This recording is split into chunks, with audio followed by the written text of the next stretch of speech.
Thank you so much once again. ఈ third మంగళవారము మరలా తిరిగి మనందరం కూడా బైబిల్ స్టడీలో కలుసుకోవడానికి దేవుడు చూపిన కృప కొరకై దేవునికి మహిమ కలుగును కాక. బ్రదర్ వస్తుంది కదా జాషువా? వస్తుంది కదా. Thank you. సో మరొకసారి ప్రియ కుటుంబానికి ప్రభునామంలో శుభాలు, అలాగే చేరి ఉన్న బిడ్డలందరికీ కూడా ప్రభునామంలో నా యొక్క వందనాలు తెలియజేస్తూ ఉన్నాను. మరలా తిరిగి మనందరము అపోస్తుల కార్యగ్రంథము అనే పుస్తకం మీద మనము ఇది బైబిల్ స్టడీ 2. సో ఇంట్రడక్షన్ తో మూడోది ఇది. సో గత వారము మనము సంఘ ఆరంభం, అపోస్తుల కార్యగ్రంథం అంతా కూడా సంఘ ఆరంభము, సంఘ ఎదుగుదల మీద రాయబడింది. Church establishment and church growth మీద ఈ అపోస్తుల కార్యగ్రంథం అంతా రాయబడినట్లుగా మనం చూస్తూ ఉన్నాం. మరలా తిరిగి ఈ వారము మనము ఈ బైబిల్ స్టడీలో 3వ అధ్యాయము 4వ అధ్యాయము అపోస్తుల కార్యగ్రంథాన్ని మనము స్టడీ చేస్తున్నాం. మనము గత వారంలో 1-2 అధ్యాయాలు స్టడీ చేశాం. 1-2 అధ్యాయాలలో 5 విషయాలు, 5 టాపిక్స్ నేను జ్ఞాపకం చేయడం జరిగింది. ప్రభు యొక్క ఆరోహణము, అలాగనే పరిశుద్ధాత్మ దేవుని యొక్క అవరోహణము, అలాగనే అపోస్తలుని యొక్క ఎన్నిక, కొత్త అపోస్తలుని యొక్క ఎన్నిక మానవ రీతిగా ఏర్పరచుకున్నారు. దేవుని యొక్క ప్రణాళిక వేరేగా ఉంటా ఉంది. అలాగే పరిశుద్ధాత్మ యొక్క బాప్తిస్మాన్ని గురించి కూడా మనము స్టడీ చేశాం. అలాగే మొదటి క్రైస్తవ సందేశం, ఫస్ట్ క్రిస్టియన్ సర్మన్ కూడా మనము డే ఆఫ్ పెంటికోస్ట్ రోజున జరిగింది. తర్వాతకి ఫస్ట్ క్రిస్టియన్ ఫెలోషిప్, మొదటి క్రైస్తవ సహవాసాన్ని గురించి కూడా మనము స్టడీ చేశాం. ఆ మొదటి క్రైస్తవ సహవాసం సంఘం కలిగి ఉన్న 7 లక్షణాలు కూడా మనం గత వారము స్టడీ చేశాం. ఈ దినము మనము 3వ అధ్యాయము 4వ అధ్యాయం మనం స్టడీ చేస్తాం. Book of acts chapter 3 and 4 మనం స్టడీ చేయబోతున్నాం. సో ఈరోజు 3-4 అధ్యాయాలలో నేను 3 టాపిక్స్ కవర్ చేయాలనుకుంటున్నాను. సో ఆ విధంగా మనము 3 టాపిక్స్ కవర్ చేసి ఈరోజు బైబిల్ స్టడీని మనం ఒక 45 మినిట్స్ లో ముగించుకోవడానికి ప్రయత్నం చేద్దాం. యేసు నామములో శక్తి ఉన్నది అనేటటువంటి అంశం. యేసు నామములో శక్తి ఉన్నది. There is a power in the name of Jesus Christ. So యేసుక్రీస్తు నామములో ఉన్నటువంటి శక్తి ఎలాంటిది అని అంటే, మనందరికీ తెలుసు. మరి 3వ అధ్యాయం 1-10 వచనాలు మొదటి టాపిక్ ని మనం కవర్ చేస్తాము. తర్వాత 2వ 3వ టాపిక్స్ కూడా నేను కంటిన్యూగా తర్వాతకి తెలియజేస్తాను. సో ఆదిమ సంఘంలో ప్రాముఖ్యంగా 1:43 వచనం ప్రకారము, అప్పుడు ప్రతివానికి భయం కలిగింది, మరియు అనేక మహత్కార్యములను సూచక క్రియలను అపోస్తలుల ద్వారా జరిగెను అనే మాట. అనేక మహత్కార్యములను సూచక క్రియలను అపోస్తలుల ద్వారా జరిగను. అవన్నీ అపోస్తలుల కార్యంలో రికార్డ్ చేయలేదు, కొన్ని మాత్రమే రాశారు. అనేకమైన మహత్కార్యాలు సూచక్రియలు జరిగాయి. అయితే 3వ అధ్యాయంలో ఒక మహత్కార్యాన్ని, సూచక్రియని మనము స్టడీ చేస్తాము. తద్వారా మనకి అప్లికేషన్స్ కూడా నేర్చుకోవడానికి ప్రయత్నం చేద్దాం. ఈ 3వ అధ్యాయము 4వ అధ్యాయము అంతా కూడా ఈ యొక్క మిరాకిల్ మీద, ఈ అద్భుతం మీద కంటిన్యూ చేయబడింది. అదే ఈరోజు మనము జ్ఞాపకం చేసుకుంటున్నాం. ఈ అద్భుతం ద్వారా సువార్త స్థాపించబడింది. అనేకులు సువార్తను నమ్మడానికి, సువార్తను ప్రకటించడానికి పేతురు మరొక గొప్ప అవకాశం. ఎందుకంటే యూదులు సూచక్రియ అడుగుతుంటారు, గ్రీస్ దేశస్తులు జ్ఞానం వెలుగుచున్నారు. సో యూదులకి సూచక్రియ కావాలి. అలాంటి సూచక్రియ ద్వారా ఈ 3వ అధ్యాయం అంతట్లో ఫిజికల్ మిరాకిల్ జరిగింది. 4వ అధ్యాయంలో స్పిరిచువల్ మిరాకిల్ జరిగింది. సో 3వ అధ్యాయంలో జరిగిన ఫిజికల్ మిరాకిల్ ని మనం చూద్దాము. ఈ physical miracle biblical understanding of apostolic healing అన్నమాట. సో అపోస్తలుల యొక్క పరిచర్యలో వారు స్వస్థపరచటం అనేది ఒక భాగంగా ఉంటా ఉంది. దేవుడు అది వారికి ఇచ్చినటువంటి గొప్ప వరం. సో అపోస్తలుల యొక్క పరిచర్యలో స్వస్థపరిచేటటువంటి వరం, హీలింగ్ మినిస్ట్రీ కొన్ని అంశాలను కలిగి ఉంది. ఏంటి అనంటే, యేసు ప్రభు వారు 4 సువార్తలలో అద్భుతాలు చేశాడు. శిష్యులు కూడా అద్భుతాలు చేశారు యేసుక్రీస్తు నామములో. చాలా భౌతికమైనటువంటి మరి డిసీజెస్ కావచ్చు, భౌతికమైనటువంటి రోగాలు కావచ్చు, చాలా గొప్ప గొప్ప కార్యాలు చేశారు. గురుడి వారికి చూపునివ్వడం, చెవిటి వారికి వినికిడిని కలిగించడం, పక్షవాయు కలిగిన వారిని బాగు చేయడం, అలాగనే కుష్ఠరోగులను బాగు చేయడం, చనిపోయిన వారిని లేపడం. సో యేసుక్రీస్తు ప్రభు వారి యొక్క మరి పరిచర్యలో ప్రత్యేకంగా అపోస్తలులు ఆయన నామంలో ఈ అనేకమైన మహత్కార్యములు, అనేకమైన సూచక్రియలు జరిగాయి ఆదిమ సంఘంలో. అయితే అన్ని రాయబడలేదు. అలా రాయబడితే బైబిల్ గ్రంథం సరిపోదు మనకి. ఎందుకంటే అన్ని గొప్ప మహత్కార్యాలు, సూచక్రియలు దేవుడు ఆదిమ సంఘంలో అపోస్తలుల ద్వారా జరిగించాడు. అందులో మొదటిది ఇక్కడ 3వ అధ్యాయంలో ఈరోజు మనం చూస్తున్నాం. సో మొట్టమొదటి విషయం ఏంటంటే, అపోస్తలులు జరిగించినటువంటి అద్భుతాలు, ప్రాముఖ్యంగా వాళ్ళ యొక్క పరిచర్య. మరి ఈరోజు దానికి భిన్నంగా అనేకమైనటువంటి కాంటెంపరీ ఫెయిత్ హీలర్స్ అనేవారు చాలా మంది ఈ రోజులలో మనకు కనపడతా ఉన్నారు. కానీ అది వారి యొక్క పరిచర్యలో అదొక భాగంగా దేవుడు ఉంచి ఉన్నాడు. తర్వాత సాతానుడు తన యొక్క మరి శక్తుల దూతల ద్వారా కూడా కౌంటర్ ఫీట్ హీలింగ్స్ కూడా జరుగుతూ ఉంటాయి. ఇది ఈరోజు కొంచెం మనము ఆలోచన చేయాలి.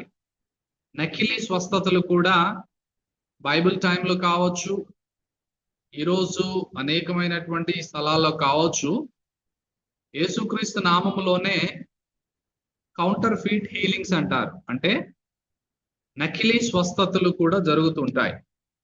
సో అది మనం చాలా జాగ్రత్తగా జ్ఞాపకం చేసుకోవాలి.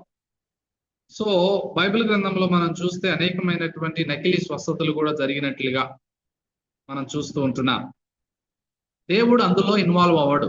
ఆ నకిలీ స్వస్థతలలో దేవుడు ఇన్వాల్వ్ అవ్వడు. అది దేవుణ్ణి ప్రూవ్ చేయదు. ఎవ్రీథింగ్ డన్ హిజ్ నేమ్, ఆయన నామంలోనే జరుగుతూ ఉంటాయి.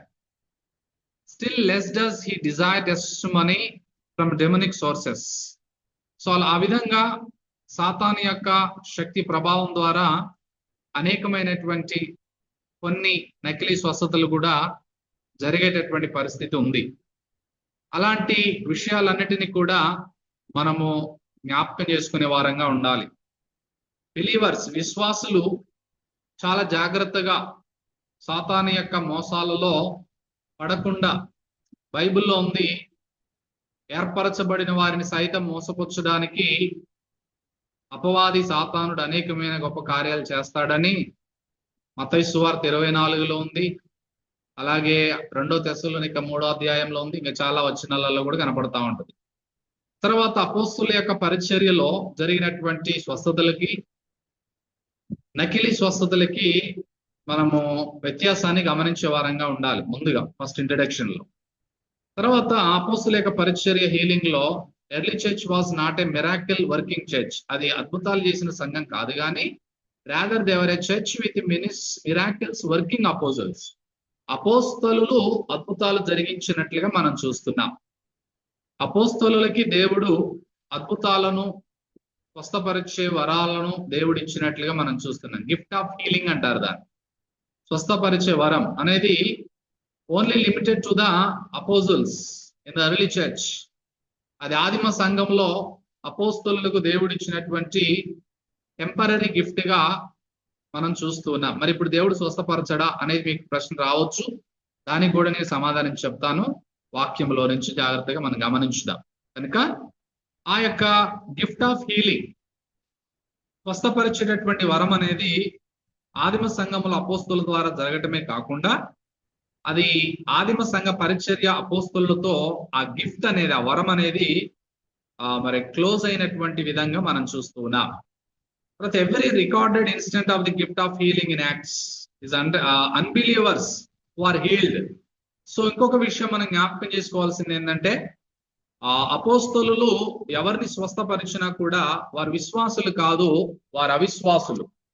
వారు అవిశ్వాసులుగా వారు ఉన్నప్పుడు అపోస్తలులు వారిని స్వస్థపరిచినట్లుగా మనం చూస్తున్నాం. తర్వాత మనం జ్ఞాపకం చేసుకున్నప్పుడు gift of healing was not used on behalf of the church comes from the passage that mention sick believers. విశ్వాసులైనటువంటి రోగుల విషయమై స్వస్థతలు జరిగినట్లుగా వాళ్ళు చేసినట్లుగా ఎక్కువగా ఎంఫసిస్ చేయలేదు, కానీ అవిశ్వాసులైనటువంటి వారిని స్వస్థపరిచినట్లుగా అపోస్తులు మనం చూస్తున్నాం.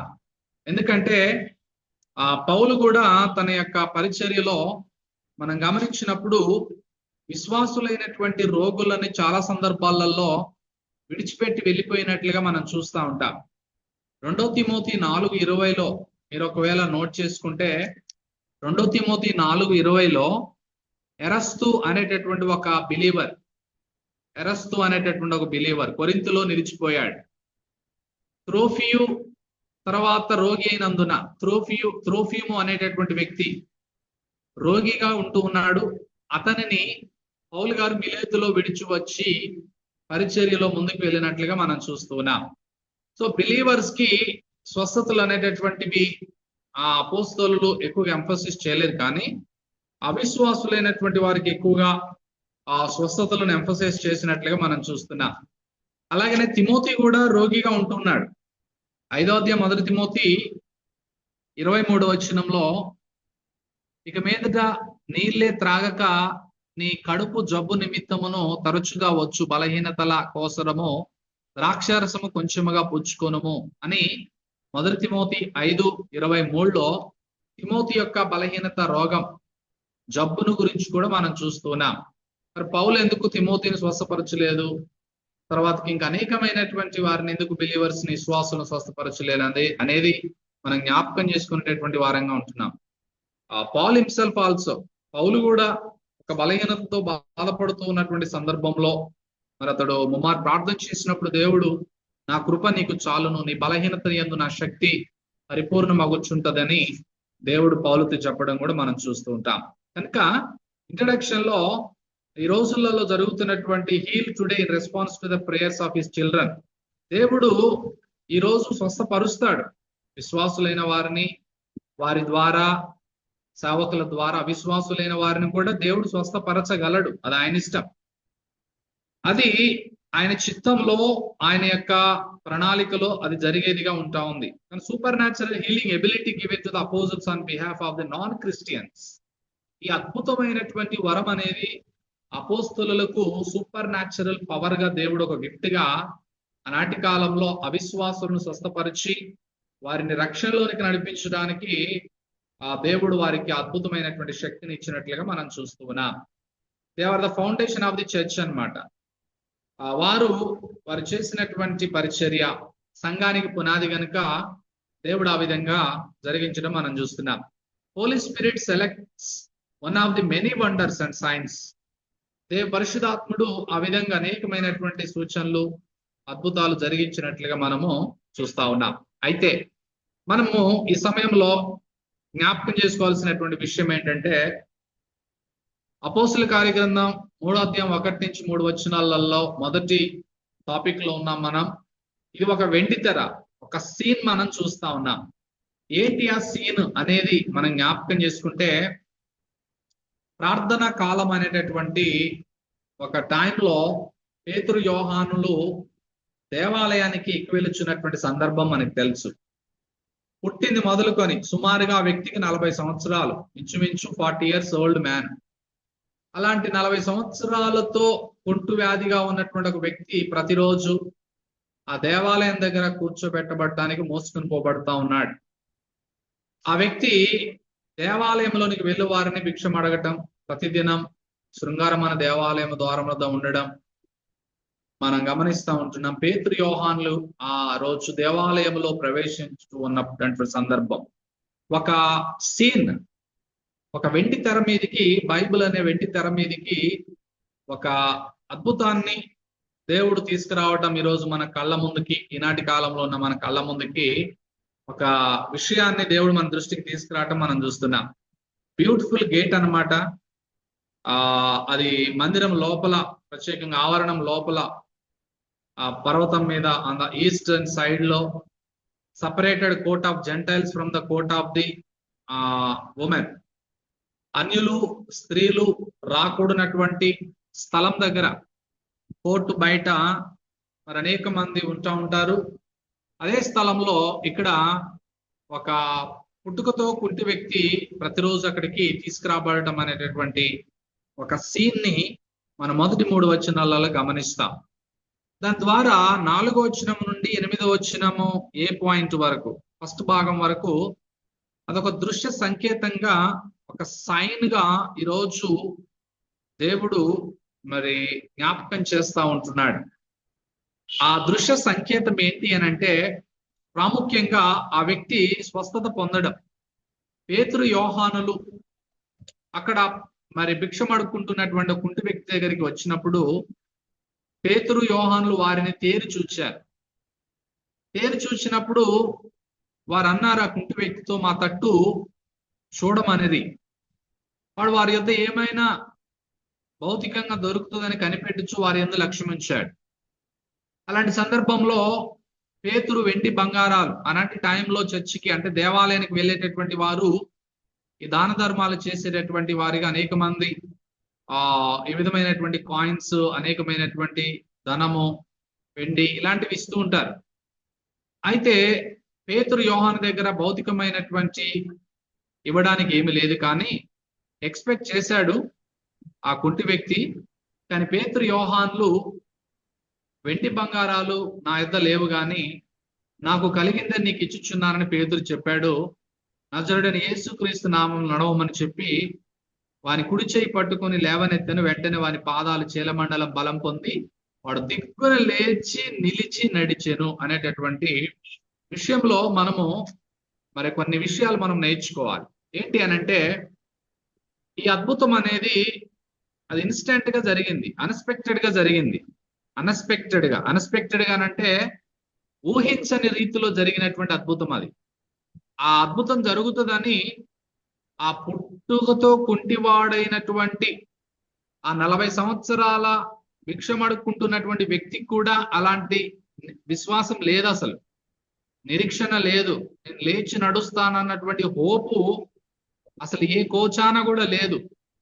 ఇది కంప్లీట్ గా అపోస్తలుడైనటువంటి పేతురు యొక్క విశ్వాసాన్ని బట్టి, దేవుడు పేతురికి ఇచ్చినటువంటి గొప్ప సూపర్ న్యాచురల్ పవర్ అయినటువంటి ఆ వరాన్ని బట్టి పేతురే చొరవ తీసుకొని పేతురే నువ్వు లేచి నడువమని చెప్పడం మనం చూస్తున్నామే తప్ప అక్కడ పుట్టుకతో కుంటివాడైనటువంటి ఆ వ్యక్తి ఫెయిత్ ఇచ్చినట్లుగా, నడవాలని కోరినట్లుగా, రిక్వెస్ట్ చేసినట్లుగా మనం చూడం. సో ఇది ఊహించని రీతిలో ఆ వ్యక్తికి కావచ్చు, అక్కడున్న అనేక మంది చూస్తున్నటువంటి వారి యొక్క విషయంలో కూడా ఊహించని రీతిలో అద్భుతం జరిగింది. అది పేతురు యోహానులకు మాత్రమే దాన్ని గురించినటువంటి ఆ స్వస్థపరిచే వరాన్ని గురించినటువంటి శక్తి అది వారికి మాత్రమే తెలుసు. తర్వాత మనం గమనించినప్పుడు ఇది కేవలం యేసుక్రీస్తు నామములో జరిగింది. It was done in the name of Jesus Christ అన్నమాట. సో అందుకోసమే యేసుక్రీస్తు నామంలో ఆ శక్తి ఉన్నది అనేటటువంటి విషయాన్ని మనం మాట్లాడినప్పుడు ఈ 3rd చాప్టర్ లో ప్రాముఖ్యంగా ఈ 3rd చాప్టర్ లో ఈ మిరాకిల్లో మనకి ఫిజికల్ పవర్ ని మనం చూస్తూ ఉంటాం. నెక్స్ట్ విషయాలలో మనము కంటిన్యూ చేస్తున్నప్పుడు స్పిరిచువల్ పవర్ ని గురించి కూడా మనం చూస్తాం. ఆయన నామంలో ఫిజికల్ హీలింగ్ ఉంది, అలాగే స్పిరిచువల్ హీలింగ్ కూడా ఉన్నది అనేటటువంటి అల్టిమేట్ పాయింట్ లోనికి మనం వెళ్ళగలగాలి ఈ రాత్రికాల సమయంలో. అది అల్టిమేట్ పవర్ ఈరోజు. సో ఇది యేసుక్రీస్తు నామంలో జరిగినట్లుగా మనం చూస్తున్నాం. తర్వాత ఇట్ వాజ్ ఇన్స్టాంటేనియస్, ఇది తక్షణమే జరిగింది. ఇది ఎక్కువ సమయం తీసుకోలేదు. With in fraction of second లో అక్కడ పాటలు పాడి ప్రార్థన చేసి నిలబెట్టి ఇదంతా ఏం జరగలేదు అక్కడ. With in fraction of second లో తక్షణమే జరిగినటువంటి అద్భుతం. ఆ వ్యక్తికి కూడా మరి ఏమాత్రము విశ్వాసము గాని అవగాహన గాని లేనటువంటి పరిస్థితిలో ప్రాసెస్ ఏం జరగలేదు. There was no gradual process involved. అక్కడ ఏ విధమైనటువంటి ప్రాసెస్ జరగలేదు, ఏ విధమైనటువంటి సమయాన్ని కూడా తీసుకోలేదు. Scripture knows nothing of progressive healings. Progressive healings అనేటటువంటివి బైబిల్ ఒప్పుకోదు అనే విషయాన్ని రాత్రికాల సమయంలో జ్ఞాపకం చేసుకోవాలి. దాని కొరకు వెయిట్ చేసి, దాని కొరకు కనిపెట్టి, దాని కొరకు టైం తీసుకొని, అలాంటివి ప్రాసెస్ అనేటటువంటివి స్క్రిప్చర్ అనేది, బైబిల్ అనేది ప్రోగ్రెసివ్ హీలింగ్స్ ని మనకి మరి చెప్పడం లేదు. సో ఈ హీలింగ్ నుంచి మనం నేర్చుకునేది ఏంటంటే తక్షణమే జరిగింది. ఇట్ వాస్ ఇన్స్టాంటేనియస్ అన్నమాట. ఆ విధంగా మనం జ్ఞాపకం చేసుకోవాలి. బెగ్గర్, ఆ భిక్షం అడుక్కునే వ్యక్తి, did not even need to be taught how to walk. ఆ వ్యక్తి కనీసం ఎలా నడవాలో కూడా నేర్పబడలేనటువంటి స్థితిలో ఉంటున్నాడు. He received his coordination and balance instantly. పుట్టుకతో ఉన్నటువంటి వ్యక్తి, 40 సంవత్సరాలు ఒక్క అడుగు వేయలేనటువంటి ఆ వ్యక్తి తక్షణమే లేచి నడవగలిగేటటువంటి ఆ స్థితిని దేవుడు ఆ వ్యక్తికి ఇచ్చాడు. పిల్లలు పుట్టినప్పుడు నడవడానికి మినిమం ఒక 1 year 1.5 years పడుతుంది. వారికి బుడ్డ అడుగులు నేర్పిస్తూ, వారు కింద పడుతూ లేస్తూ వారు నడక నేర్చుకుంటారు. కానీ ఈ వ్యక్తికి అలాంటి అనుభవం లేదు. చిన్నప్పటి నుంచి పుట్టుకతోనే ఈ వ్యక్తి ఒక్క అడుగు వేసినటువంటి అనుభవం లేదు. అలాంటి వ్యక్తి తక్షణమే లేచి నడవటం అనేటటువంటి గొప్ప మిరాకిల్ మనం చూస్తున్నాం. తర్వాత ఈ దృశ్య సంకేతంలో జరిగినటువంటి విషయం ఏంటి అని అంటే 4వ పాయింట్ అందులో మీరు రాసుకోవాల్సింది నేను మిస్ చేశాను. It was complete. ఇది పూర్తిగా జరిగింది, సగం జరిగి ఆగలేదు. సగం కుంటూ నడిచి తర్వాత పూర్తిగా నడిచినటువంటి పరిస్థితి కాదు. మీరు తర్వాతకి 4వ విషయం అక్కడ రాసుకోండి, నేను టైప్ చేయలేదు. It was completed. It was complete అనమాట. ఇది పూర్తిగా జరిగినటువంటి స్వస్థత. 100% హీలింగ్. ఇది 50% కాదు, 60 కాదు, 70 కాదు, 90 కూడా కాదు. 100% హీలింగ్ అనేది జరిగినట్లుగా మనం చూస్తూ ఉంటున్నాం. సో ఆ విధంగా ఆ యొక్క పుట్టుకతో ఉన్నటువంటి ఆ కుంటి వ్యక్తి 40 సంవత్సరాల తర్వాత మరి దిక్కున లేచి తన పాదాల మీద నడవటం మనము చూస్తూ ఉంటున్నాం.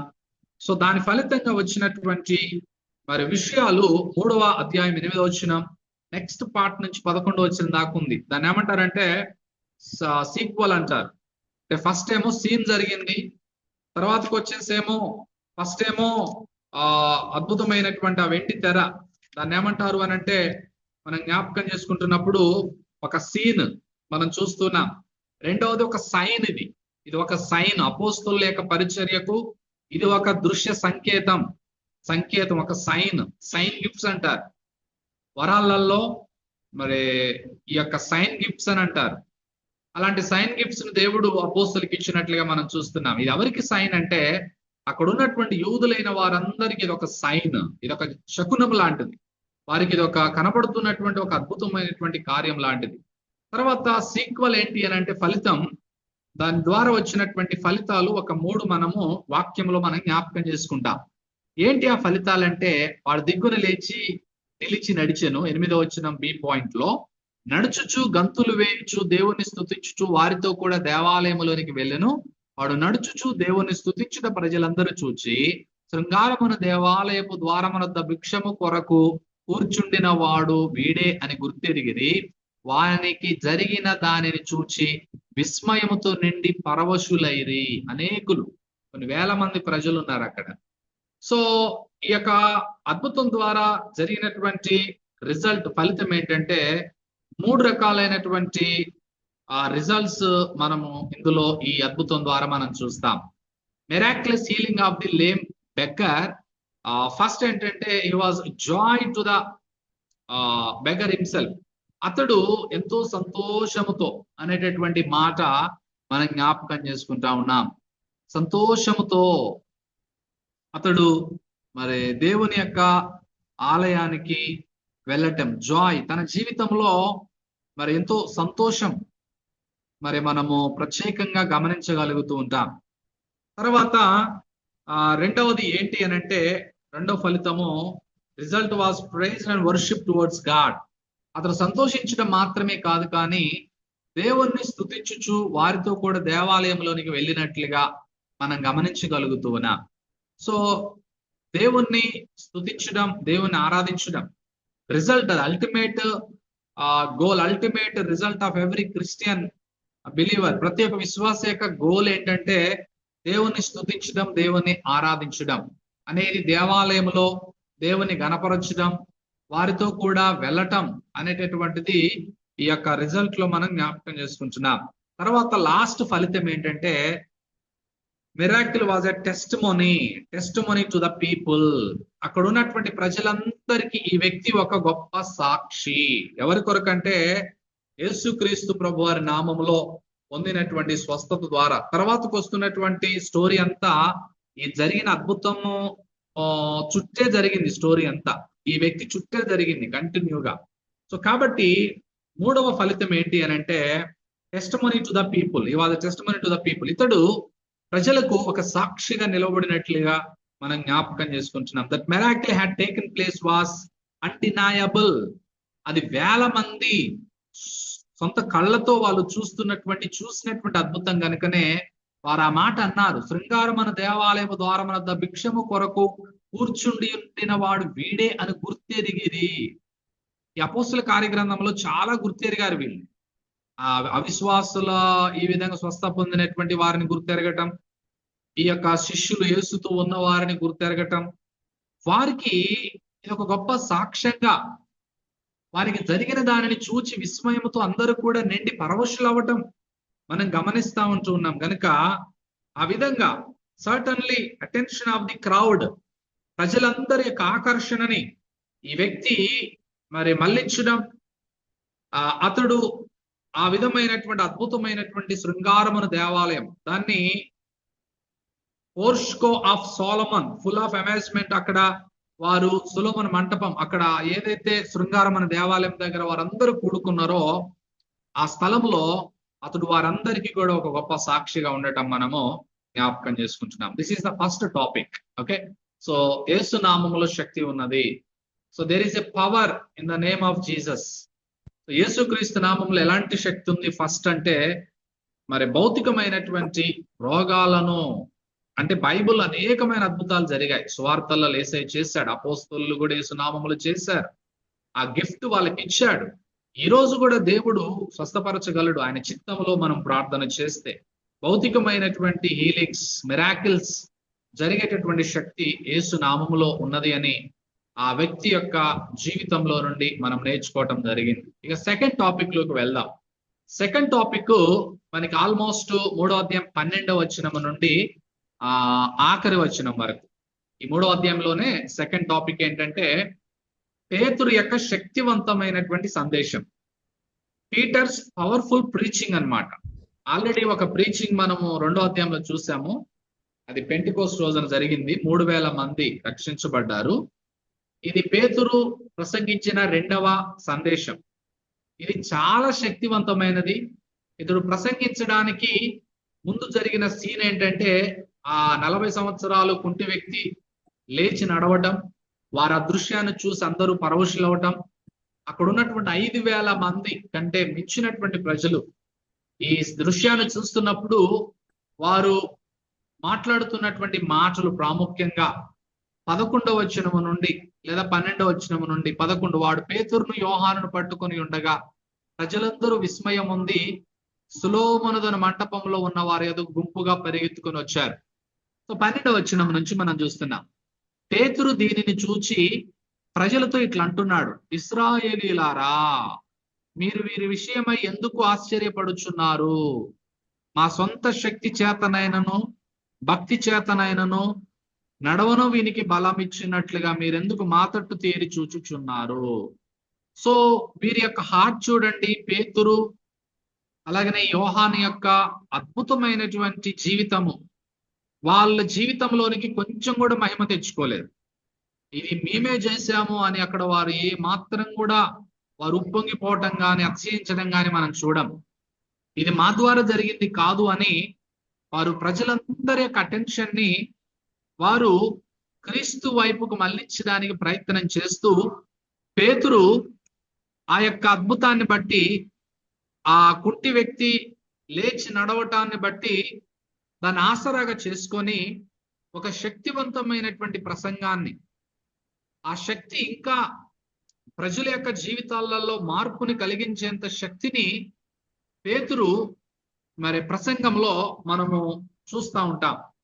ఇందులో ప్రాముఖ్యంగా మరి పేతురు ప్రసంగించినటువంటి ప్రసంగంలో 2 అంశాలు కవర్ చేశాడు. ఒకటి, పేతురు ప్రసంగంలో క్రీస్తును ప్రకటించాడు. 2, 19వ వచనం నుండి 26వ వచనం దాకేమో మారు మనసు యొక్క అవసరతను గురించి ప్రకటించాడు. పేతురు తన యొక్క శక్తివంతమైన ప్రసంగంలో పీటర్ ప్రీచర్స్ క్రైస్ట్ అన్నమాట. రెండవది, Peter preachers need of repentance అన్నమాట. మొదటిది, క్రీస్తుని ప్రకటించినటువంటి వాడిగా ప్రసంగంలో మనం చూస్తున్నాం. ఎర్లీ ప్రీచర్స్, ఆదిమ ప్రసంగికులు, సందేశాన్ని అందించినటువంటి వారందరూ కూడా మరి exalting name of Jesus Christ, వాళ్ళు యేసు క్రీస్తుని మహిమపరచడం, మరి హెచ్చించడం మనం చూస్తూ ఉంటాం. అదే నామంలో బాప్తిస్మం ఇవ్వడం, అదే నామంలో అద్భుతాలు జరిగించడం, అదే నామంలో అపోస్తలు ప్రీచింగ్ చేయడం, ఆ విధంగా అనేకమైనటువంటి కార్యాలు క్రీస్తుని బట్టి చేసినట్లుగా మనం చూస్తున్నాం. అయితే బైబిల్ గ్రంథంలో యేసు క్రీస్తుకి చాలా పేర్లు ఉన్నాయి. బైబిల్ గ్రంథంలో యేసు క్రీస్తుకి చాలా పేర్లు ఇవ్వటం మనం చూస్తాం.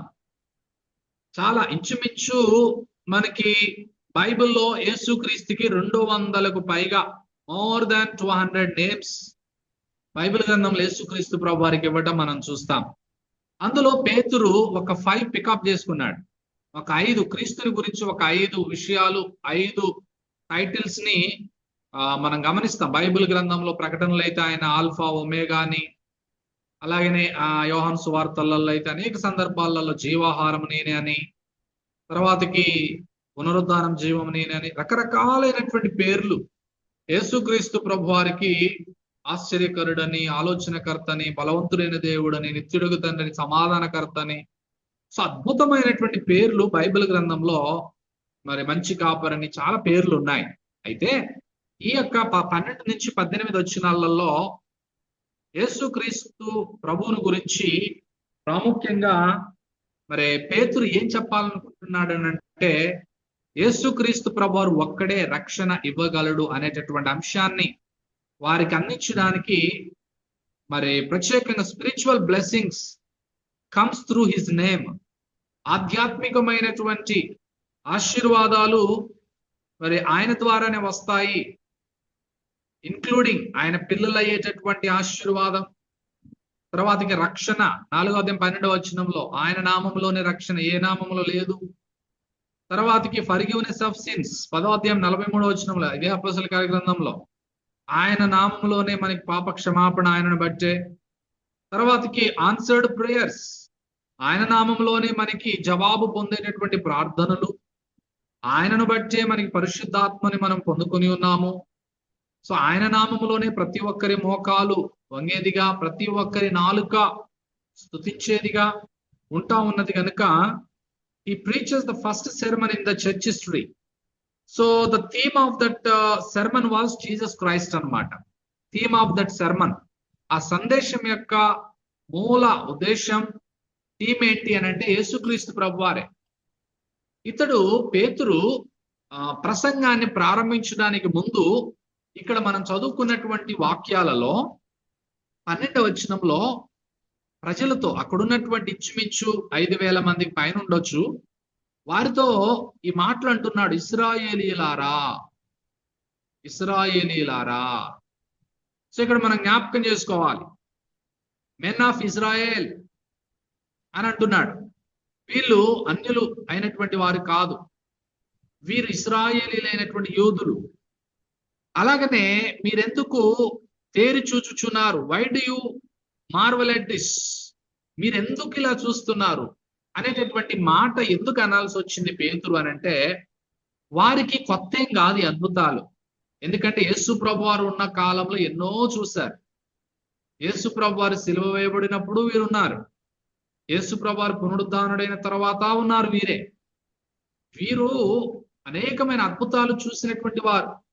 మనకంటే అద్భుతాలు అన్య జనాంగాలకి, ప్రపంచంలో ఉన్న దేశాలకు అద్భుతాలు పెద్దగా తెలియవు. కానీ ఇశ్రాయేలీలకు ఆదికాండం, నిర్గమాకాండం నుంచి మోషే కాలము నుండి అద్భుతాలు అనేవి జరుగుతూ వస్తున్నాయి. వాళ్ళకి బాగా పరిచయము.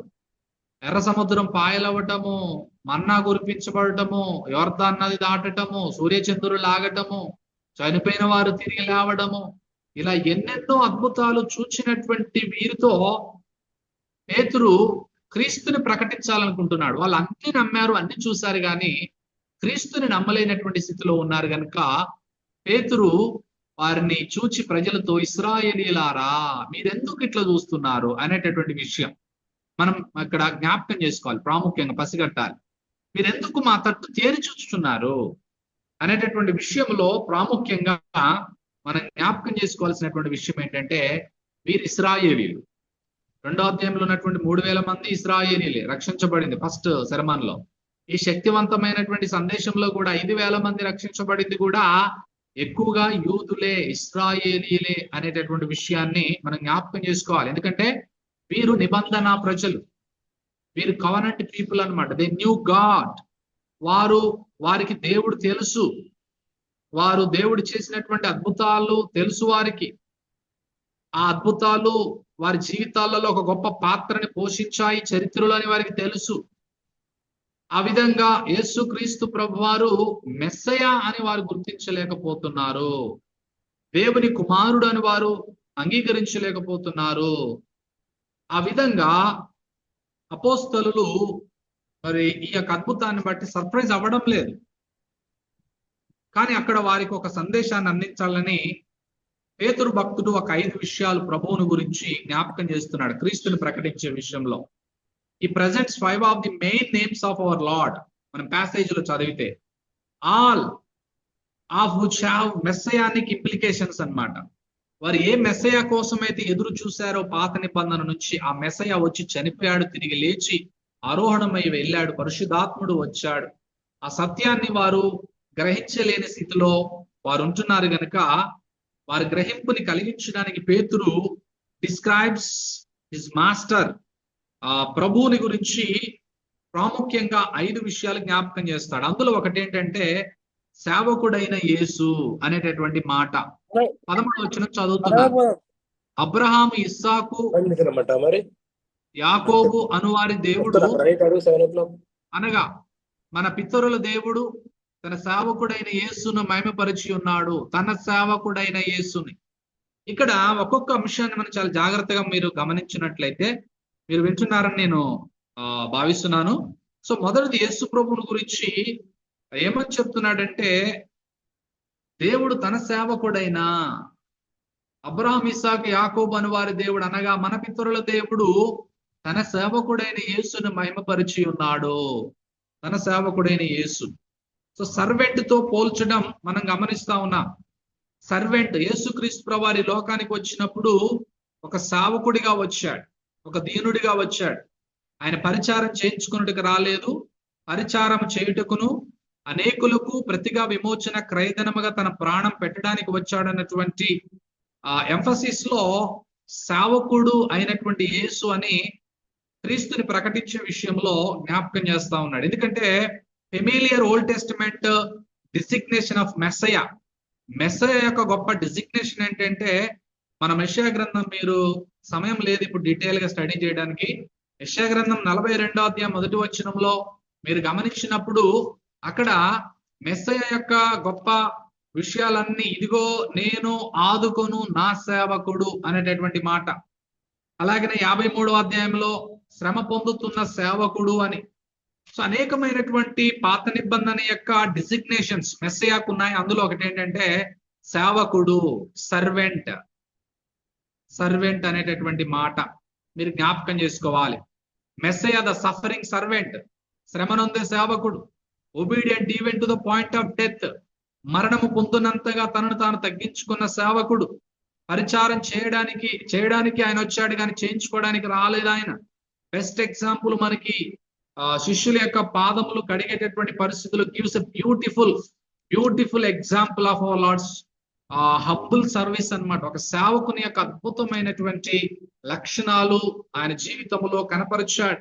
సో ఇవన్నీ పేతురు అనుభవపూర్వకంగా ఇశ్రాయేలీలైనటువంటి వారికి యేసుక్రీస్తుని ఒక సేవకునిగా ప్రజెంట్ చేస్తా ఉన్నటువంటి విషయానికి చాలా జాగ్రత్తగా మనం గమనించాలి. When his sufferings was over, ఎప్పుడైతే ఈ సేవకుని యొక్క శ్రమలు మరి ముగించబడ్డాయో, గాడ్ గ్లోరిఫైడ్ జీసస్ అనేటటువంటి మాట, which means he raised and he was raised and he was exalted. అతడు యేసు ప్రభు వారు తిరిగి లేచాడు, ఆరోహణుడై పరలోకానికి వెళ్ళినటువంటి విషయాన్ని మరి పేతురు గారు ఇక్కడ చాలా జాగ్రత్తగా వారికి ప్రజెంట్ చేస్తున్నటువంటి విషయాన్ని, తండ్రి కుడి పార్శ్వమందు ఆసీనుడు అయినటువంటి సత్యాన్ని కూడా జ్ఞాపకం చేయటం మనం చూస్తూ ఉన్నాం.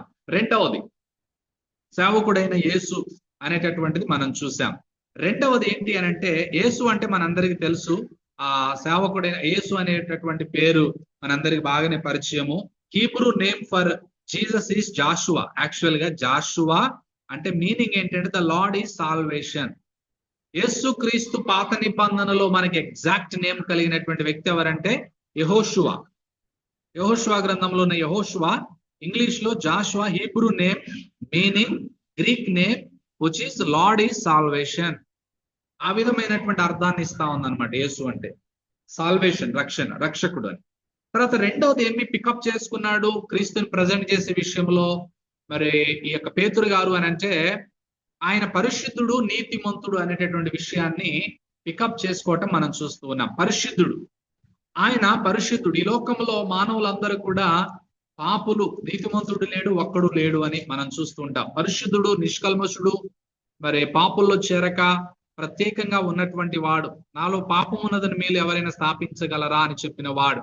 నీతిమంతుడు, దైవభక్తి కూర్చిన మర్మం గొప్పదిగా ఉంటా ఉంది కనుక ఆత్మ విషయమైన నీతిపరుడిగా ఎంచబడ్డాడు యేసుక్రీస్తు ప్రభువారు. కనుక ఆయన పరిశుద్ధుడు అయినటువంటి నీతిమంతుడిగా మరి చూపించడం మనకి ప్రాముఖ్యంగా అపోస్తుల కార్య గ్రంథము 3వ అధ్యాయంలో మనం ఉంటున్నాం. అక్కడ జ్ఞాపకం చేస్తా ఉంటాడు 13వ వచనంలో మనము గమనించినప్పుడు, మహిమపరుచున్నాడు, మీరు ఆయనను అప్పగించితిరి. సో పిలాతు ఆయనను విడుదల చేయడానికి నిశ్చయించినప్పుడు మీరు ఆయన ఎదుట ఆయన నిరాకరించారు. ఓకే, 14, మీరు పరిశుద్ధుడును నీతిమంతుడును అయిన వారిని నిరాకరించి నరహంతకుడైనటువంటి ఆ బరబ్బాను, ఏ వ్యక్తినైతే విడుదల చేయమన్నారో ఆ మనుషుని మీకు అనుగ్రహింపమని అడిగారు మీరే. వాస్తవానికి ఇక్కడ ఈ సందేశాన్ని వింటున్న వీరు ఎవరంటే, ఆల్రెడీ యేసుక్రీస్తు ప్రభు వారిని సిలువ వేయండి అని కేకలు పెట్టినటువంటి వీరే. వీరు పేతురు యొక్క ప్రసంగం ద్వారా ఎంత అద్భుత రీతిగా వారు మార్చబడుతున్నారు అనేది మన ఫోకస్ ఈ రాత్రికాల సమయంలో. కనుక రెండవ టైటిల్ ఏంటంటే, ఆయన మీరు ఎవరినైతే చంపించి సిలువ వేయించారో ఆయన పరిశుద్ధుడు, నీతిమంతుడు అయినటువంటి ఆ ప్రభుని మీరు నిరాకరించారు అనేటటువంటి సత్యాన్ని జ్ఞాపకం చేస్తున్నాడు. మూడవది, ఆయనని ప్రిన్స్ ఆఫ్ లైఫ్ గా ప్రజెంట్ చేస్తున్నాడు యేసుక్రీస్తుని. 15వ వచనం, మీరు జీవాధిపతిని చంపితిరి గాని దేవుడు ఆయన మృతుల్లో నుండి లేపినందుకు మేము సాక్షులం. జీవాధిపతి. సో బైబిల్ గ్రంథంలో ప్రిన్స్ ఆఫ్ లైఫ్, జీవాన్ని ఇచ్చేటటువంటి జీవ ప్రదాత, బైబిల్ గ్రంథంలో బ్యూటిఫుల్ గా యేసుక్రీస్తుని గురించి మరి రాయబడింది. Is the author of life అన్నమాట. తండ్రి ఏ విధంగా తనంతట తానే జీవం కలిగిన వాడై ఉన్నాడో, కుమారుడు కూడా తనంతట తానే జీవం కలిగిన వాడై ఉన్నాడు అని మనము యోహాను సువార్తలో జ్ఞాపకం చేసుకుంటాం. కనుక is the author of life as well as the author of salvation also. అతడు జీవానికి అధిపతి మాత్రమే కాకుండా రక్షణకు కూడా ఆయనే అధిపతి, రక్షణ ఆయనదే. అలాగనే ఆథర్ ఆఫ్ ఫెయిత్ ఆల్సో, అతడు విశ్వాసమునకు కూడా అధిపతిగా ఆయన ఉంటా ఉన్నాడు. ఇక్కడ is the originator of life, ఆయన జీవాధిపతిగా మనకి కనబడతా ఉన్నాడు, సోర్స్ ఆఫ్ లైఫ్ గా కనబడతా ఉన్నాడు. యోహాను సువార్త 1:4 మనం చూస్తాం చాలా సందర్భాలలో. 1:4 ఏమని ఉంటదంటే, అక్కడ ఆయనలో జీవం ఉండెను, ఆ జీవం మనుషులకు వెలుగై ఉండెను అని మనం చూస్తూ ఉంటాం. తర్వాత యోహాను సువార్త అంతా అదే, this is the true God, eternal life ఆయనలోనే ఉంది అనేటటువంటి విషయాలన్నీ ఒక్క పాయింట్ లో, జీవాధిపతి అనేటటువంటి విషయంలో. Preaching does not end with the death of the prince of life. ఈ ప్రీచింగ్ లో క్రీస్తు మరణంతో ముగించడం లేదు పేతురు భక్తుడు. However it's true apostolic passion, Peter adds the rising note of the resurrection. అతడు లేపబడి ఉన్నాడు, యేసు ప్రభు వారు లేచాడు, ఆయన జీవాధిపతి, ఆయన జీవం ఇచ్చేవాడు, ఆయన పునరుద్ధానుడు, పునరుద్ధానం జీవం ఆయనే. అనేటటువంటి విషయాలన్నీ పేతురు ఇక్కడ ఒక వర్డ్ లో వారికి జ్ఞాపకం చేయడం మనం చూస్తుంటున్నాం. New Testament gift of healing operated through the faith of the healer అనేటటువంటి విషయాన్ని కూడా మనం జ్ఞాపకం చేసుకోవాలి. కనుక ఇది మూడవది. నాలుగవది, యేసుక్రీస్తుని ఏమని ప్రజెంట్ చేస్తా ఉన్నాడు? నాలుగో అంశం అంటే నేను ఎంచుకున్నది క్రీస్తుగా ప్రజెంట్ చేస్తా ఉన్నాడు. క్రీస్తుగా ప్రజెంట్ చేస్తా ఉన్నాడు అంటే ఎందుకు క్రీస్తు అనే మాటలు ఎందుకు స్పెసిఫిక్ గా మెన్షన్ చేస్తా ఉన్నాడు ఇక్కడ? 3వ అధ్యాయం అపోస్తుల కార్యగ్రంథం చూడండి. అందరు బైబిల్ గ్రంథం ఒకవేళ మీరు గమనించినట్లయితే నెక్స్ట్ ఇయర్ 16వ వచనంలో, ఆయన నామమందలి విశ్వాస మూలమున ఆయన నామమే మీరు చూచి ఎరిగి ఉన్న వీనికి బలము బలపరచును, ఆయన వలన కలిగిన విశ్వాసమే మీ అందరి ఎదుట వీనికి సంపూర్ణ స్వస్థత కలిగజేస్తున్నారు. నెక్స్ట్, సహోదరులారా మీరును మీ అధికారులను తెలియక చేసి తీరి అని నాకు తెలియను. దేవుడు తన క్రీస్తు మరలా శ్రమపడునని సమస్త ప్రవక్తల నోట ముందుగా ప్రవచించిన విషయములను ఈలాగు నెరవేర్చెను. ఇక్కడ దాకా. సో ప్రాముఖ్యంగా క్రీస్తుని అనేటటువంటి అంశాన్ని గురించి మనం ఆలోచన చేస్తే, బైబిల్ గ్రంథంలో యూదులకి క్రీస్తు అనగా మెస్సయా, దేవుని కుమారుడు, ఆ విధమైనటువంటి ఉద్దేశంతో క్రీస్తుని మరి ప్రజెంట్ చేయటము, వారికి ప్రాముఖ్యంగా పరిచయం చేయటం, మరొకసారి ఆయనే క్రీస్తు అని వారికి జ్ఞాపకం చేయడం. ఏ ప్రభువునైతే మీరు సిలువ వేశారో చంపారో ఆయనే క్రీస్తు, ఏ ప్రభువునైతే మీరు సిలువ వేసి చంపారో పునరుద్ధానుడై తిరిగి లేచాడో ఆయనే క్రీస్తు, ఆయన నామంలోనే ఈ రోజు మీరు చూచుచున్న వీనికి బలం ఇచ్చినటువంటిది ఆయనే, ఆయన నామమే మీరు చూచి ఎరిగి ఉన్న వీనికి బలం ఇచ్చింది, బలపరచను.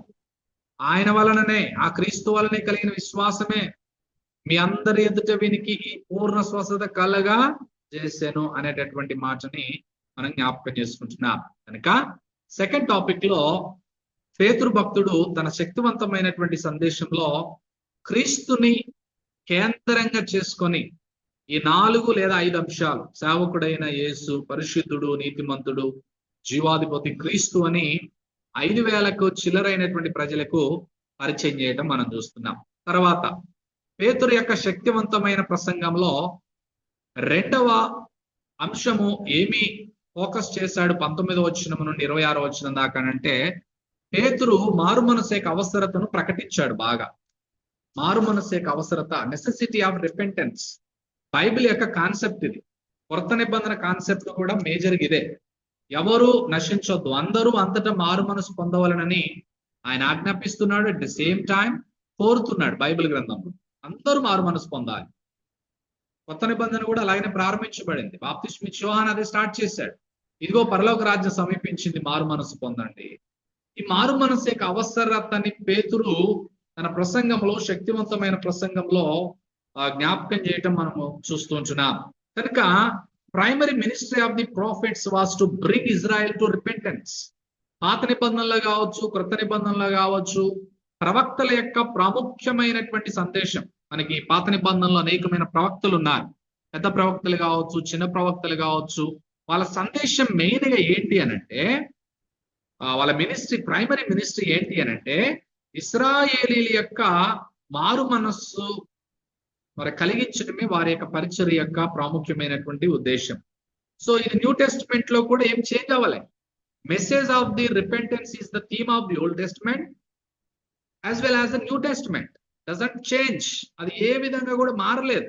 మారు మనస్సు అనేది పాత నిబంధనలో ఒక్కాణింపు ఉంది ఎక్కువగా, క్రొత్త నిబంధనలో ఎక్కువగా ఒక్కాణింపు ఉన్నట్లుగా మనం చూస్తుంటున్నాం. కనుక మరి ఆ విధంగా మరి మారు మనస్సును గురించినటువంటి repentance was also the command of apostolic preaching.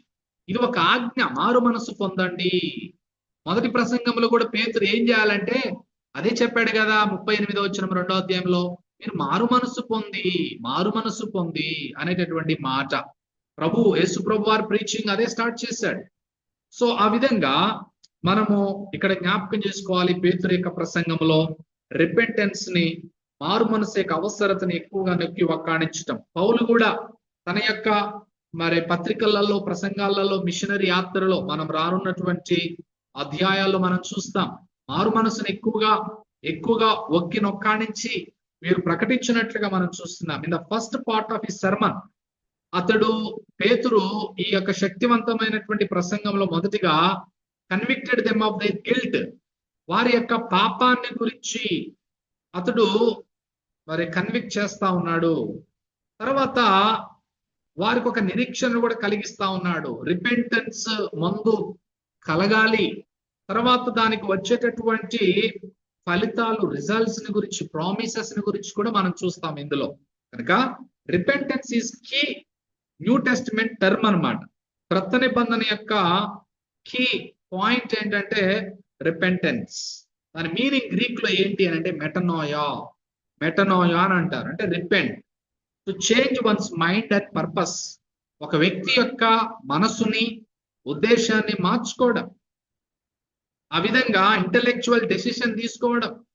It is change of mind, మనసు మార్చుకోవడం. చేంజ్ ఆఫ్ బిహేవియర్, ప్రవర్తన, నడవడి మార్చుకోవడం, క్రీస్తు వైపుకు తిరగడం.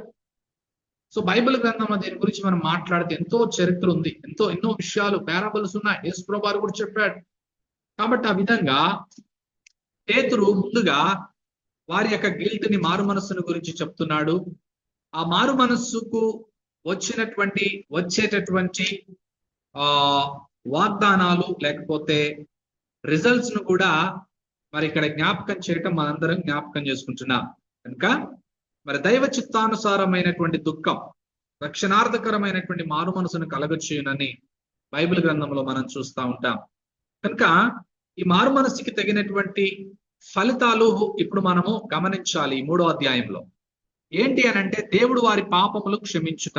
మనం నెక్స్ట్ కంటిన్యూగా చదువుతాం. 3వ అధ్యాయంలో కంటిన్యూగా మనము చదివినట్లయితే 19వ వచనంలో నుంచి, ప్రభువు సముఖము నుండి విశ్రాంతి కాలంలో వచ్చినట్లును మీ కొరకు నియమించిన క్రీస్తు యేసును ఆయన పంపునట్లును మీ పాపములు తుడిచివేయబడు నిమిత్తమును మారు మనసు నుండి తిరుగుడి.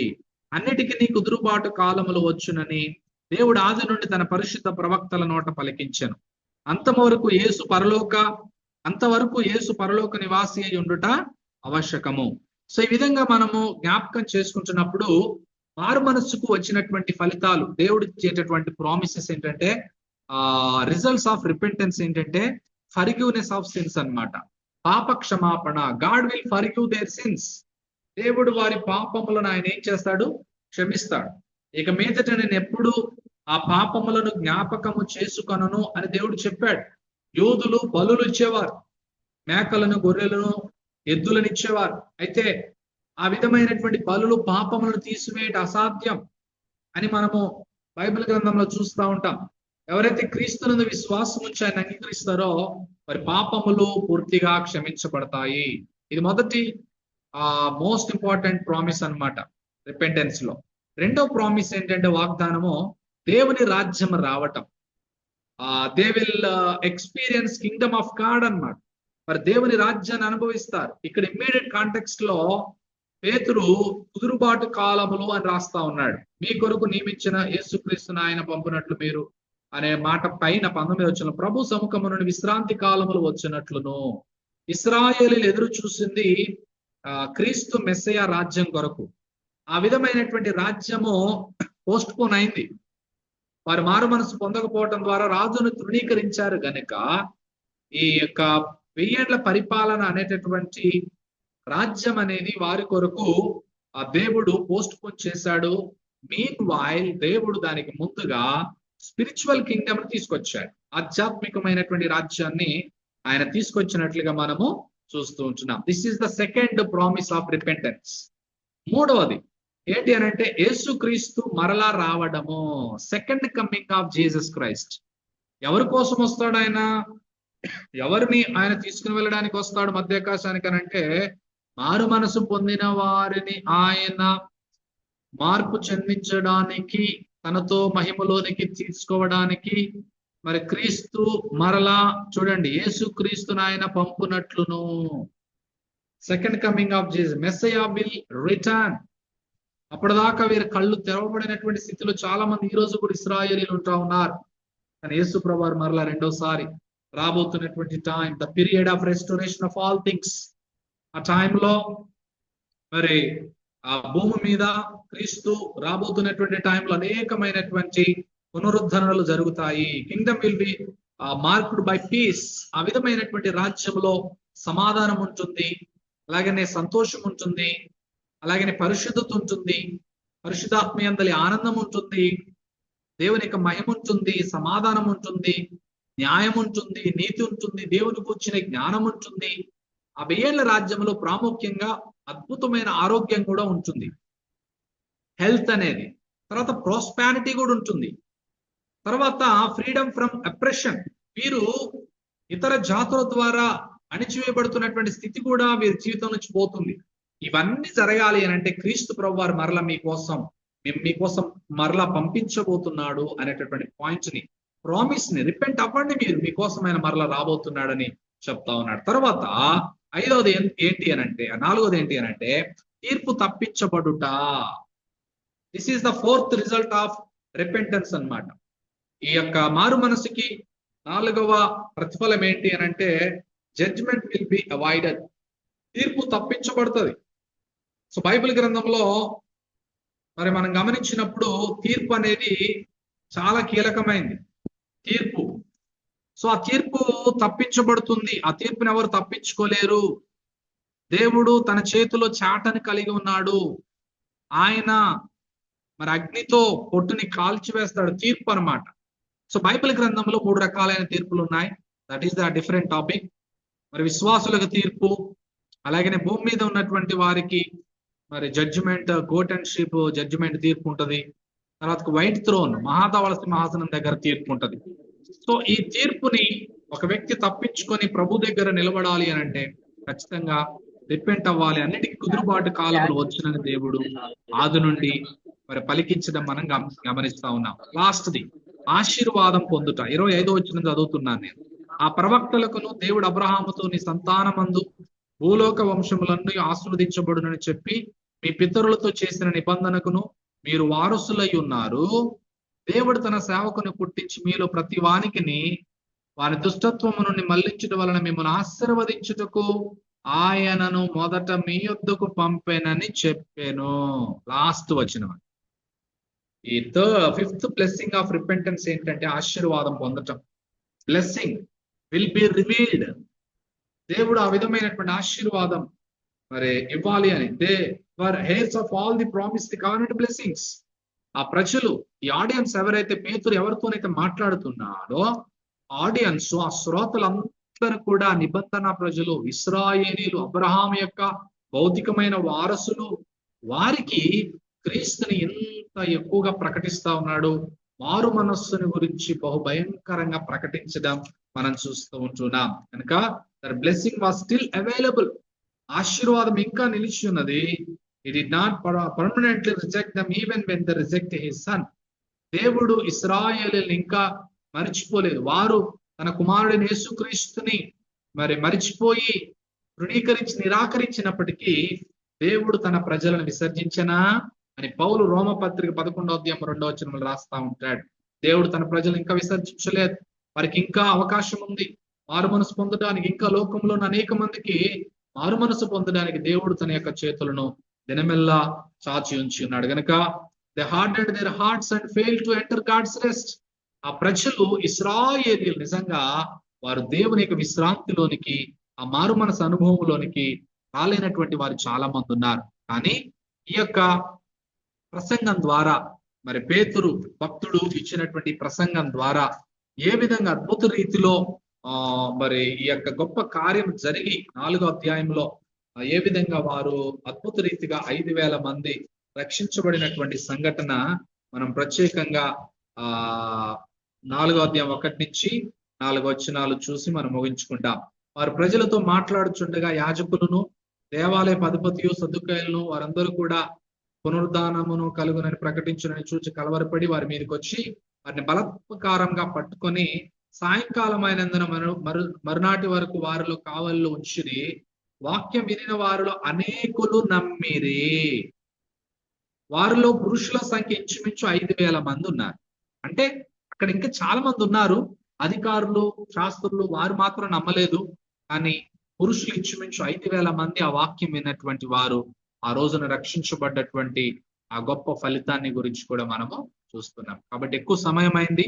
ఈ 2 టాపిక్స్ తో ఈ రోజు 3వ అధ్యాయాన్ని మనం ముగించుకుందాం. దేవుని చిత్తం అయితే నెక్స్ట్ వీక్ అంటే మనము మరలా తిరిగి జూలై కదా ఇది, సో జూన్ కదా, జూలై ఫస్ట్ వీక్ లో మరలా తిరిగి సువార్త ఆటంకాలను ఎలా ఎదుర్కోవాలి, ఆదిమ సంఘం 4వ అధ్యాయంలో పేతురుని వారిని కావల్లో జైల్లో ఉంచినప్పుడు ఏ విధంగా వారు విడిపించబడి సువార్తని ఏ విధంగా జైలు వేయబడటానికి ముందు వారు ఎదుర్కొని సువార్తను ప్రకటించారు. మనం కూడా సువార్త ప్రకటిస్తున్నప్పుడు వస్తున్న ఆటంకాలు మనం ఎలా ఎదుర్కోవాలో ఆదిమ సంఘం అపోస్తుడైన పేతురు అపోస్తుల యొక్క సువార్త ప్రకటనలో వారి యొక్క నియమాలు కొన్ని మనం నేర్చుకుంటాం, ప్రిన్సిపల్స్. టైము ఎందుకంటే చాలా అయిపోయింది కనుక ఇప్పటి వరకు మనము ప్రాముఖ్యంగా 2 టాపిక్స్ నేను 3వ అధ్యాయంలో కవర్ చేశాను. ఈ విషయాలను మీరు జ్ఞాపకం చేసుకొని మరి యేసు నామములో శక్తి ఉన్నదనేటటువంటి విషయంలో ఆ వ్యక్తి యొక్క జీవితాన్ని, సీన్ని, అలాగే ఒక సాయిని, ఇది ఒక గొప్ప సంకేతం. అలాగనే ఊహించని రీతిలో జరిగింది అద్భుతం, క్రీస్తు నామములో జరిగింది, తక్షణమే జరిగింది, తనకు వచ్చిన ఫలితాన్ని కూడా అక్కడ మనం చూస్తూ ఉంటాం. నెక్స్ట్ పేతురు యొక్క శక్తివంతమైన సందేశంలో 2 టాపిక్స్ కవర్ చేశాడు. క్రీస్తుని మరి అద్భుత రీతిగా పేతురు ఇశ్రాయేలుకి ప్రజెంట్ చేశాడు. సేవకుడు ఈయనే, మెస్సియా ఈయనే అని, పరిశుద్ధుడు నీతిమంతుడు ఈయనే అని, జీవాధిపతి, జీవం ఇచ్చే లైఫ్ ఇచ్చేది ఈయనే అని, అలాగనే క్రీస్తు మెస్సయాగా వచ్చింది ఈ ఇశ్రాయేలీయులైన మన కొరకు ఈయనే అని చెప్పాడు. తర్వాత పేతురు మారు మనస్సు అవసరతను ప్రకటించాడు. ఆ మారు మనస్సే కీలకమైనటువంటి పాయింట్. ఇశ్రాయేలుకి రిపెంటెన్స్ అనేది జ్ఞాపకం చేశాడు. దాని ద్వారా వచ్చినటువంటి ఫలితాలు, ఆశీర్వాదాలు ఈ విధంగా పొందుకుంటారు. దేవుడు వారి పాపాలను క్షమించడం, అలాగనే దేవుని రాజ్యాన్ని వారు స్పిరిచువల్ గాను ఫిజికల్ గాను వారు అనుభవించడం, యేసుక్రీస్తు మరలా వారి కోసం రిపెంట్ అయిన వారిని ఏ విధంగా మనకి యాకోబు అక్కడ మనకి ఎబ్రి పత్రికలు ఉంటది, రక్షణ ఎవరైతే ప్రభు కొరకు ఎదురు చూస్తున్నారో వారందరి రక్షణ కొరకు ఆయన మరలా రాబోతున్నాడు అని ఆ మాట మనకి 9వ అధ్యాయము 28వ వచనంలో తన కొరకు కనిపెట్టుకుని వారి రక్షణ నిమిత్తం పాపము లేకుండా రెండవసారి ఆయన ప్రత్యక్షమగును అని బైబిల్ గ్రంథంలో మనం చూస్తూ ఉంటాం. అలాగనే రోమ పత్రికలో కూడా ఒక అద్భుతమైన మాట ఉంటుంది. ఈ సందర్భంలో మనం జ్ఞాపకం చేసుకుంటే ఏంటి అని అంటే అక్కడ ప్రాముఖ్యంగా 13వ అధ్యాయం 11వ వచనం, కాలమని నిద్ర మేలుకొని వేళ అయిందని తెలుసుకునేలాగా చేయండి. మనం విశ్వాసులమైనప్పటికంటే ఇప్పుడు రక్షణ మనకు మరీ సమీపముగా ఉంది కనుక ఈ సందర్భంలో క్రీస్తు ప్రభు వారి యొక్క 2వ రాకడ కూడా మారు మనసు పొందిన వారి కొరకై ఎంతో గొప్ప బ్లెస్సింగ్ గా ఉంటా ఉంది. అలాగే తీర్పు తప్పించబడింది. ఇదిగో మరణంలో నుండి జీవములోనికి దేవుడు మనల్ని తప్పించి ఉన్నాడు గనక, మన తీర్పు ఆయన భరించి ఉన్నాడు గనక, అలాగనే మనకి గొప్ప ఆశీర్వాదం క్రీస్తు యేసులో పరలోక సంబంధమైన ప్రతి ఆశీర్వాదముతో దేవుడు మనల్ని ఆశీర్వదించాడు, ఆశీర్వదిస్తున్నాడు, ఆశీర్వదిస్తూనే ఉంటాడు. అలాంటి కృప దేవుడు మరి ప్రియ సంఘ బిడ్డలందరికీ, ప్రత్యేక కుటుంబానికి, మనందరికి దేవుడు ఇచ్చి నడిపించి ఆశీర్వదించిన గాక. ఈ యొక్క మరి బైబిల్ స్టడీని దేవుడు మనందరి కొరకై దీవించి ఆశీర్వదించును గాక. ఆమేన్.